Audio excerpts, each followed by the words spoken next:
Takže vitajte. Chcel by som vám predstaviť software Silex 2D CAD-CAM. Stiahnete ho na internete na tejto stránke silex2d-cadcam.site v sekcii Download. Program nemá žiadne špeciálne nároky, nepotrebuje ani grafickú kartu, pretože všetko beží vlastne na procesore. Program je primárne určený na kreslenie a na vytváranie CNC dráh pre trojose centra obrábacie. Takže ja tu mám pripravenú takú jednoduchú takúto súčiastku, ktorú si skúsime teraz nakresliť. Takže začneme. Vidíme, že tu máme proste nejakých 60 mm dlhú, 40, je tu nejaké vybranie, zrazenie, hrúbka je 10 mm. Takže ideme na to. Prepneme sa do programu Silex, dáme nový projekt. Tak. A začneme kreslením čiary. Zvolíme úsečku a nájdeme si bod x0, y0. Tak, ten je tu. Keby sa vám to zle zachytávalo, trošku sa približte. Vidíte, väčší odskok potom to robí. Takže x0, y0 je tu. Urobíme úsečku dlhú 60 mm. Všimnite si, že vedľa toho kurzora mi ukazuje dĺžku tej úsečky, tak ja dám 60 mm.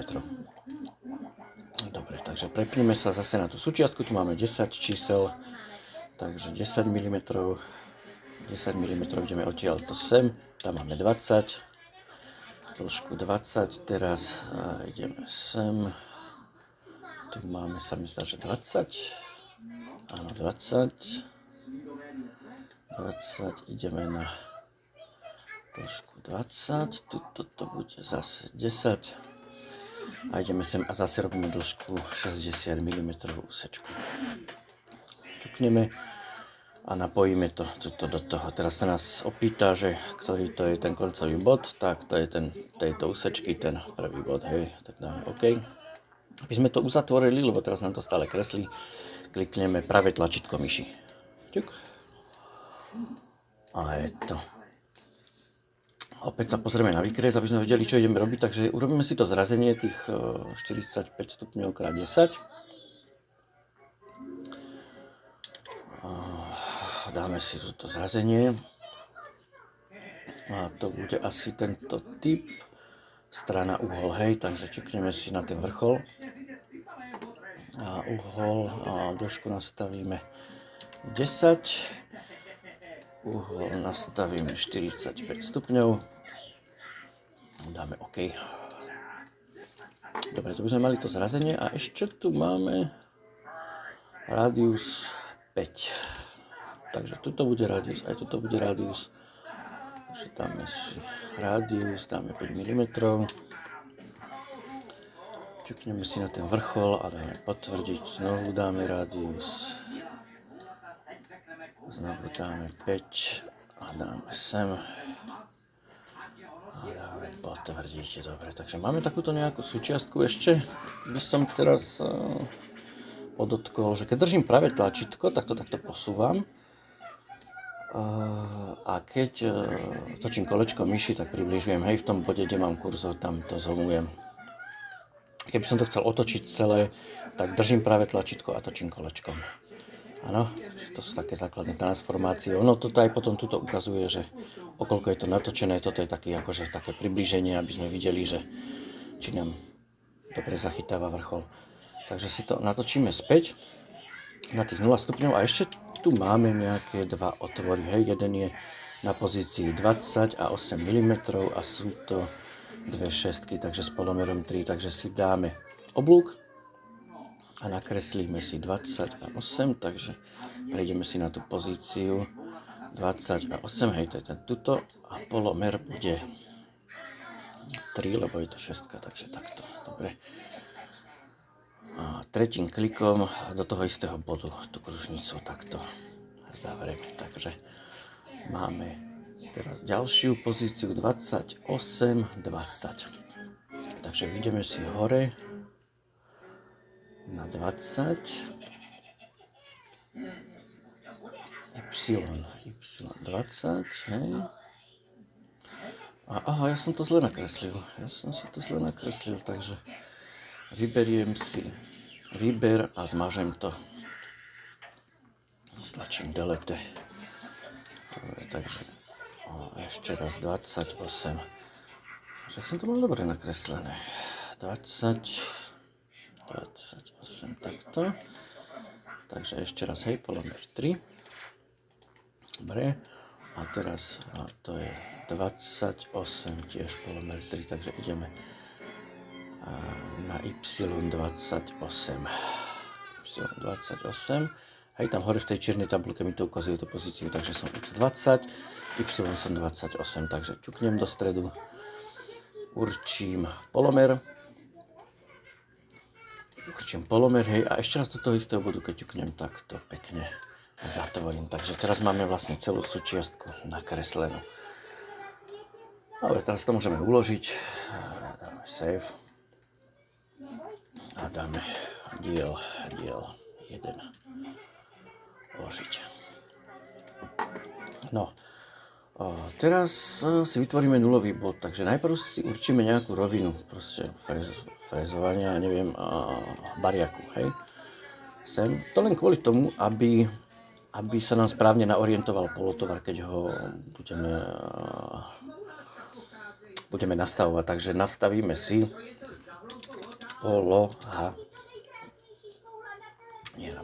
dáme si pomocný bod. Len potvrdiť. A teraz si vytvoríme nejaký profil, podľa ktorého sa bude robiť polotovar. Takže vyberieme profil a určíme nejaký štartovací prvok. Hej. On už nám automaticky to naviaže. Takže vyberieme tento posledný, to je celý obvod. Keby sme išli takto postupne dolu, tak vidíme, že sa postupne napájajú tí prvky, ale my chceme tento celý obvod, takže kliknem na tlačítko potvrdiť a mám profil. Teraz si vytvorím polotovar. Keďže tu mám nejaký pomocný nulový bod, tak ten polotovar ten bude v tej rovine. Takže si dám polotovar a zaškrtnem tuto dolu, nevytvárať polotovar, vložiť iba jeho geometriu a dám potvrdiť OK. On mi tu vloží hneď do stredu toho polotovaru aj nejaký bod, ktorý môžem použiť pre vytvorenie toho už vlastného nulového bodu, takže si dám zase nulový bod a už si napíšem napríklad poloha 1. Potvrdiť. No ešte sa ma pýta teda, že chce nejaký počiatok, takže dáme OK, počiatok. To bude tento bod polotovaru a stredový bod tohoto polotovaru vyberiem, to bude rovina. Hej, dobre, takže a potvrdíme OK. A teraz nám vytvoril už nulový bod, ktorý už budeme používať pre obrábanie. A prvá operácia, ktorú budeme vlastne robiť, bude frezovanie asi čela, takže si z tohoto obvodu urobím profil. Takto. A vyberiem tento nekonečný. Takto a dám takto. Ešte raz. Tak. A napíšem sem polotovar. Hej, polotovar. Takto. Potvrdiť. A teraz mám vytvorený profil polotovar. Takže už mám aj nulový bod, tuto mám jeden, tuto mám druhý, ale toto je len pomocný, ten sme potrebovali na to, aby sme vytvorili tento polotovar. Takže teraz už budeme robiť obrábací postup, takže kliknem na tlačítko postupu, neexistuje žiadny postup, chcete vytvoriť nový, áno, vytvoríme nový postup a nebude to pomocný bod, ale bude to poloha 1. To je tento nulový bod, ktorý sme si vytvorili, dám potvrdiť. Tak vyberieme si, tuto nám naskočí taká tabulka, tuto sa vyberajú postupov môže byť viac, ale my máme teraz iba tento jeden, takže si zvolíme nejaký nástroj, tak dáme si frézu, povedzme, môžeme nechať desinu valcovú frézu na pozícii takejto a takejto, smer otáčania vretina dopredu, emulzia zapnutá, máme potvrdiť. Dobre, takže tuto nám pribudol už nejaký nástroj a ofrezujeme si najprv to čelo tej plochy. Takže dám frezovanie roviny, pridať a dám najprv ten polotovar. Hej. Ten chcem v prvom rade frezovať takto. Tu už vidíme nejakú dráhu, môžeme si dať optimálne. Tuto sú otáčky, a tu je posúv, výšky a hĺbky, takže začneme. Štartovacia rovina bude 1 mm a pôjdeme do hĺbky 0,2 nad úroveň nulového bodu. Takže necháme si ešte tam 0,2 prídavok. Úbytok materiálu bude 1 mm. Dám potvrdiť. To bola taká prvá dráha. Môžem ten nástroj zmeniť, povedzme, aj na 20. Dám potvrdiť, ale znovu si musím rozkliknúť ten postup a znovu to potvrdiť. Hej. Môžem si tu zmeniť ešte nejaký parameter.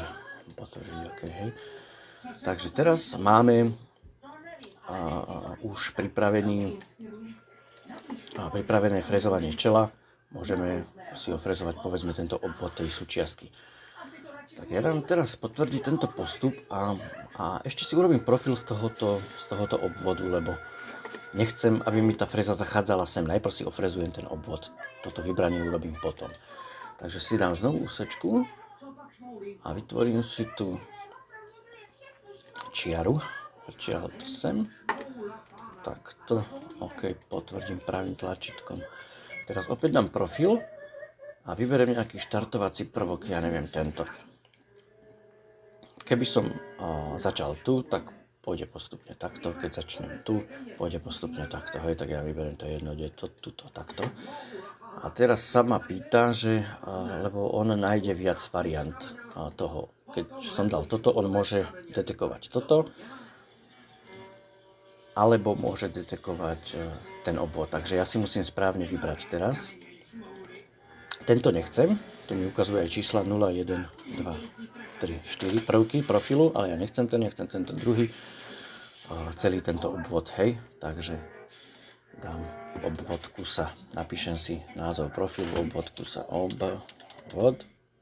kusa, Mám potvrdiť, OK. Opäť prejdem do obrábania a zvolím si frezovaciu operáciu. Už máme tú valcovú, takže on automaticky bude používať tu a dáme profilovanie. A pridáme tento profil, ten, čo sme si vytvorili, obvod kusa. Áno, potvrdiť, OK, hej, a už tu máme proste nejaký nástroj, ktorý nám bude frezovať ten obvod. Môžeme, vypnúť s korekciou a vidíme teraz pekne dráhu, ako to ide. Máme ale moc veľký nábeh, výbeh, tak túto nájezd, výjezd zmeníme na trošku menší. Môžeme dať rovnaký nábeh, výbeh. Uhol necháme 40 stupňov, polomer nábehu môžeme si zmeniť na 5. Dĺžku úsečky si tiež zmeníme na 5, aby to nebolo také. Môžeme tu dĺžku ešte pridať, aby nám tam nebúral do toho kusa, takže môžeme si ho dať, povedzme, na 20, takto. Hej. Výšky, hĺbky. Takže môžeme ísť napríklad aj po šrobovici, po špirále, že nám to postupne akože vybere dolu. Hej. Normálna voľba.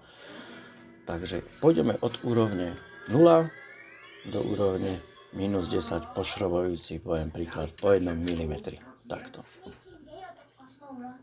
Hej. Takže to máme taký základný program. OK, potvrdiť. A teraz by sme chceli obrobiť, povedzme, toto vybranie. No. Takže ako by sme to spravili? Tuto máme rádius 5. Takže sa nám tam nevojde tá fréza. Nedokáže nám skopírovať, proste je tu menší polomer, ako má nástroj. Takže si vytvoríme ešte ešte jednu takúto, nie, alebo nemusíme to vlastne takto robiť. Môžeme to urobiť cez prídavok. Hej, takže si tam dáme si tu akože ďalšiu frézu. Ktorá bude, ja neviem, mať priemer 4 mm. Nie, toto je rádius 5, takže môže to byť 8. Môže to byť 8 fréza. Dáme potvrdiť, takže teraz máme 8 valcovú frézu. A ona nám bude robiť vlastne toto, hej, takže najprv si z toho ale musíme urobiť nejaký taký profil, takže ja si vyberiem odtiaľ, vyberiem túto úsečku, ťuk, a ten profil budú iba títo 4 prvky, 1, 2, 3, 4, vlastne 5 prvkov, hej, dobre, takže to je tento, a dáme si sem, že vybranie.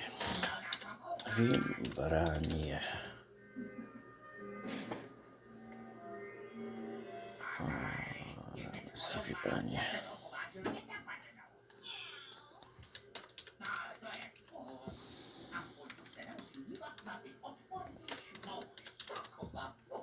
Vybranie potvrdíme, tak máme vybranie.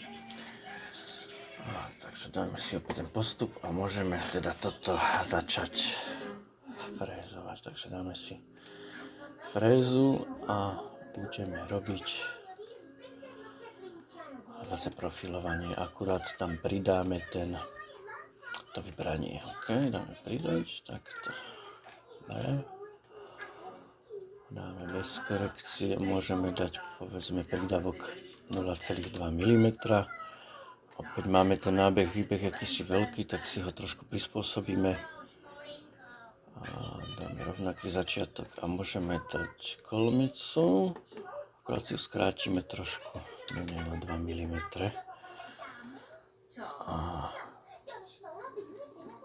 Prejazd na začiatku dáme väčší ako polomer frézy, aby nám to tam do toho nebúralo. Takže dáme 6 prejazd na začiatku, prejazd na konci dáme tiež 6. A máme takúto dráhu, ktorá nám bude vlastne vyberať tú drážku. Tak. Ešte dáme výšky hĺbky, dáme od 0 po minus 10, povedzme po 0,5. Hlavné nastavenie otáčky dáme pri 5000 a posúv dáme 1200. Potvrdiť, takže to nám pekne vyberie. Keby sme chceli ešte napríklad, že si to ešte viac predhrubovať, tak musíme použiť už nejakú fintu. Vždycky si musí človek proste vedieť nejako poradiť, lebo teraz nám tá fréza išla takto a tuto nám ešte v strede nechá nejaký materiál, takže urobíme si nejakú ekvidištantu. Alebo si môžeme pomôcť len tak, že si to predhrubujeme proste len ako drážku. Takže urobím si takúto nejakú, ja neviem, potiaľto, takúto priamku, vytvorím z nej profil, to bude, ja neviem, vybranie 2, potvrdiť a vyberiem toto proste tou desinou, povedzme ako nejakú drážku si to predhrubujem, takže dám si znovu nástroj a dám si toto frézovanie drážky postupným odoberaním, dám pridať, dáme to vybranie 2. No to nám robí trošku veľkú drážku, ale my si to tu trošku upravíme. Takže budeme nejaký úbytok na záber. Nemôže byť 12, lebo to je viac ako je polomer frézy, tak poviem príklad po 1 mm. Bude úbytok na záber. A šírka drážky, keďže toto je 20, tak my tu môžeme nastaviť, že šírka drážky bude povedzme 18, hej, 18 mm. Takže tuto budeme začínať a postupne to takto budeme vyberať von.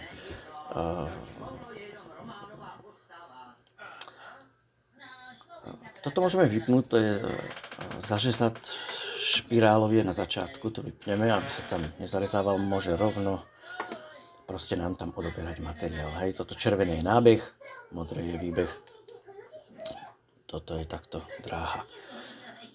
Takže vlastne dám potvrdiť, OK, ešte tieto výšky hĺbky si nastavíme, takže pôjdeme do cieľovej hĺbky -10, od štartovacej roviny 0 a hĺbka záberu bude 10 mm, hej, tak to si môžeme nechať, to sú ešte nejaké štarty, konce. A to máme 0. A na konci by sme to mohli trochu skrátiť, aby nám tá fréza nezafrezovala sem, hej, takže to už treba trošku pri tom rozmýšľať, že ako si to človek asi nastaví. Dobre, a bolo by dobré, keby napríklad pred touto operáciou išla táto operácia, takže posuniem toto hore.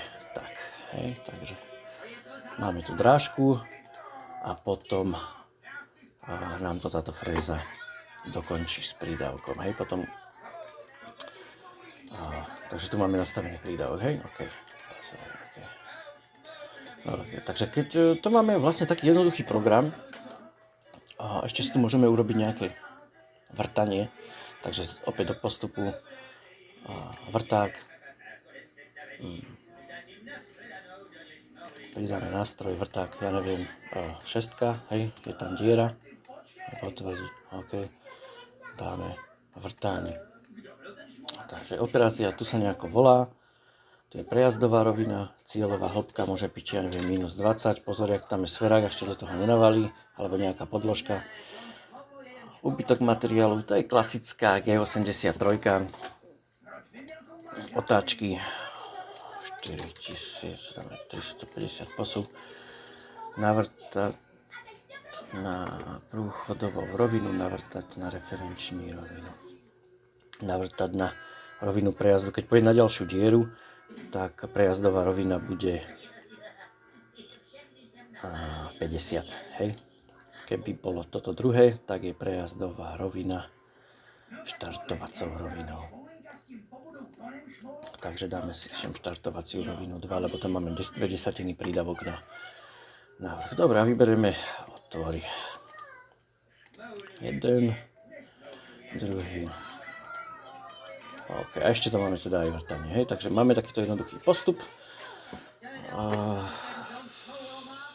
Takže si môžeme vygenerovať CNC dráhu. A tu je toto.